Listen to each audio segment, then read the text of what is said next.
Hello guys, welcome back to a new video. Today we are going to solve one more interesting questions of late code.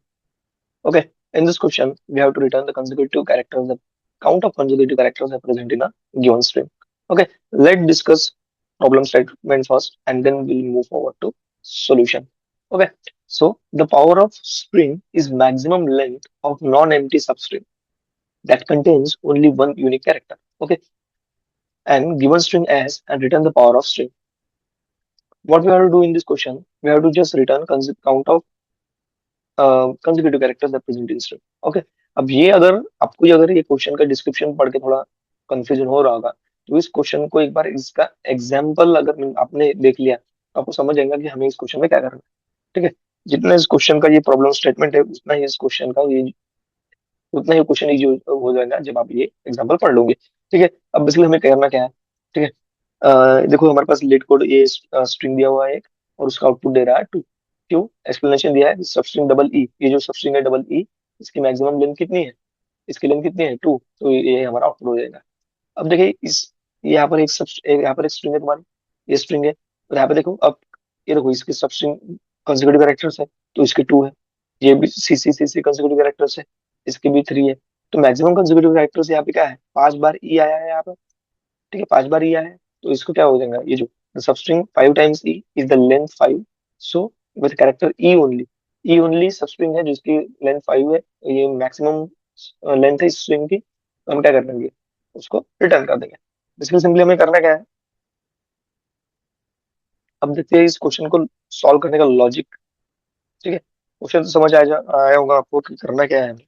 Okay, हमें simply एक ऐसे substring की length return करनी है जो consecutive element से बनी हो। ठीक है, अब यहाँ पे बेसिकली देखो करना क्या है। अब हमें क्या करना है, हमें फॉर लूप लगाना है। ये तो आपको समझ में आया होगा, बेसिक एकदम कंडीशन है कि हमें फॉर लूप लगाना है। ठीक है, फॉर लूप लगाएंगे कहाँ से, फॉर लूप लगाएंगे इस एलिमेंट से।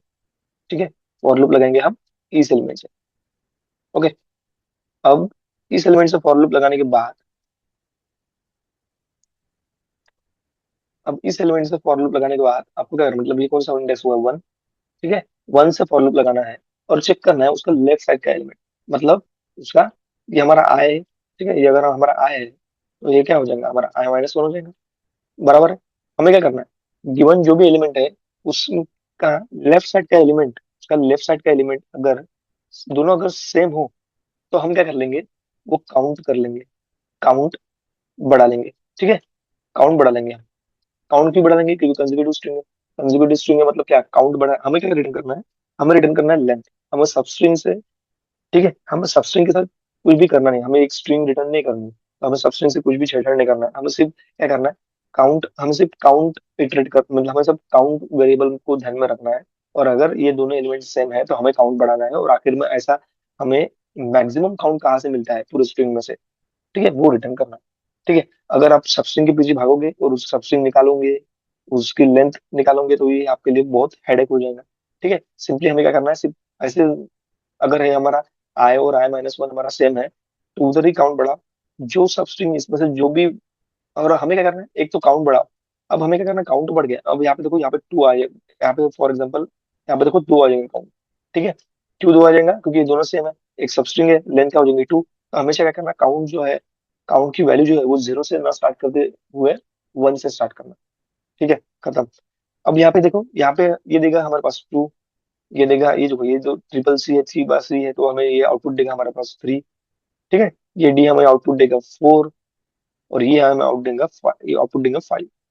तो समझ में आ रहा है हमें क्या करना है, हमें क्या करना है, एक, हमें क्या करना है, इटरेट करते समय हर बार जो मैक्सिमम काउंट दे रहा है उसको उसको स्टोर करना है, जो हमें हर बार मैक्सिमम काउंट दे रहा है। हम क्या करेंगे, करंट काउंटर लेंगे, ये हमारा करंट काउंटर है।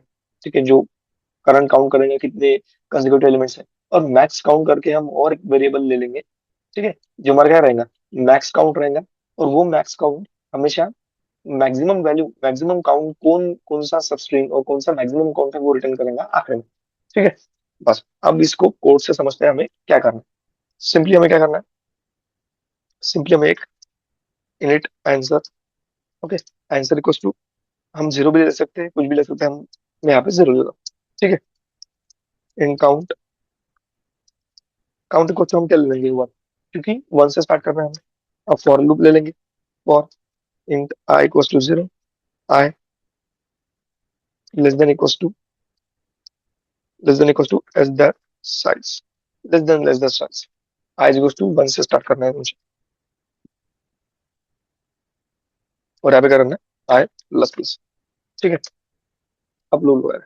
अब मुझे क्या करना है, इफ अगर मेरा लेफ्ट साइड का एलिमेंट मतलब S of I minus one, left side का एलिमेंट करंट इंडेक्स है, और करंट इंडेक्स अगर ये दोनों सेम है, ठीक है, ये दोनों सेम है, मैं क्या करूंगा, जो काउंट है मेरा, जो मेरा काउंट है उसको मैं क्या कर लूंगा, इंक्रीमेंट कर लूंगा। और काउंट इंक्रीमेंट होने के बाद जो मेरा करंट मतलब मेरा जो आंसर है, ये आंसर क्या कर रहा है हमारा, ये हमारा आंसर ओवर द हमारा इटरेशन में कौन जो मैक्सिमम काउंट जो रिटर्न करेगा, वो एलिमेंट क्या कर रहा है, स्टोर कर रहा है। तो हमें करना पड़ेगा, हर बार हमें मैक्सिमम जो भी एलिमेंट जो भी सब्स्टिट्यूट हमें मैक्सिमम काउंट दे रहा है, उस मैक्सिमम काउंट का हमें क्या करना पड़ेगा, यहाँ पे एड्रेस करना पड़ेगा, या मतलब यहाँ पे स्टोर करना पड़ेगा। सो मैक्स ऑफ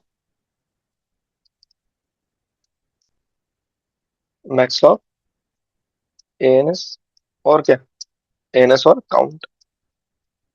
ठीक है, अब ये तो हो गया एएनएस और काउंट। अगर मेरा फॉर एग्जांपल आप समझो, अगर यहाँ पे देखो, अब यहाँ पे अगर मैं यहाँ पे पूछता हूँ, अब मेरा अगर यहाँ पे आ चुका, अब मेरा यहाँ पे दो दे देंगी वैल्यू। ठीक है, यहाँ पे जो सब्स्टिट्यूट है, यहाँ पे दो बी कंसेक्यूटिव आ रहा है, उसकी वैल्यू दो हो जाएंगी। ठीक है, अब ये देखो ये सी है, और ये तीन, मुझे ये तीन दे रहा है, रिटर्न कर रहा है, मतलब इसकी जो लेंथ है कंसेक्यूटिव कैरेक्टर वो थ्री है ना। तो एक बात, अगर यहाँ पे क्या लॉजिक लगेगा कि अगर यहाँ पर टू है, अब मेरा अगर इंडेक्स इस पॉइंट पे आया, ठीक है, अगर इस पॉइंट पे मेरा इंडेक्स आया, और अब वो देखेगा कि उसका जो पिछला कैरेक्टर है, ठीक है, वो सेम है क्या, नहीं, अगर नहीं है, अब अगर नहीं है तो फिर क्या करना, फिर तो हमारे ये जो है एक, जो हमने यहाँ पे करंट लिखा, मतलब जो हमने लॉजिक लिखा, वो तो हमारा सब अगर इक्वल्स टू, मतलब हमारा लेफ्ट साइड का एलिमेंट और हमारा राइट साइड का एलिमेंट अगर ये दोनों सेम है, तो ही हमने ये लॉजिक लिखा। अब हमें अगर ये दोनों सेम नहीं है, तो हमें क्या करना है, स्टार्टिंग से फिर और एक बार स्टार्टिंग से लूप लगाना है, मतलब हर स्टार्टिंग से हमें क्या करना है, काउंट करना है, लूप नहीं सॉरी, हमें क्या करना है, स्टार्टिंग से काउंट करना है। काउंट कहाँ से करना है, वन से। तो अगर वो एलिमेंट नहीं हुआ, ठीक है, अगर वो एलिमेंट नहीं हुआ तो ऐसे क्या कर लेंगे हम, जो हमारा काउंट है, ठीक है, जो हमारा काउंट है वो स्टार्टिंग से काउंट करना शुरू कर लेगा। सो काउंट इक्वल्स टू, ठीक है, अगर नहीं है तो काउंट इक्वल्स टू वन, और हमें रिटर्न क्या करना है, आखिरी में हमें वही रिटर्न करना है जो हमारा आंसर।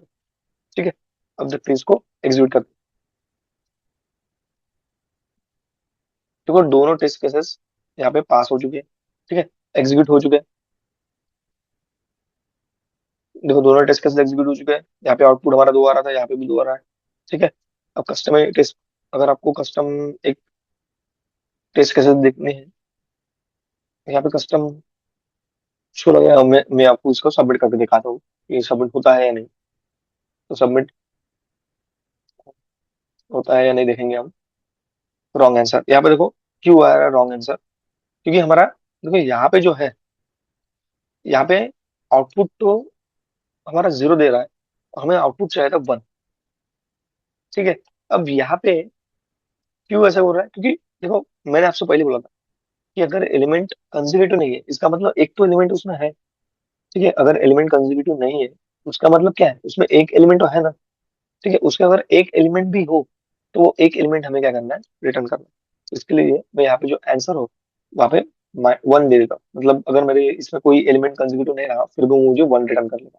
अब मैं इसको एग्जीक्यूट करके देखता हूँ, ये देखो 100% एक्सेप्ट हो चुका है। ठीक है, और इट इज पास, और 100% मेरा क्या हो गया, एक्सेप्ट हो चुका है। तो आई होप ये क्वेश्चन आपको समझ में आया होगा। ठीक है, मिलते हैं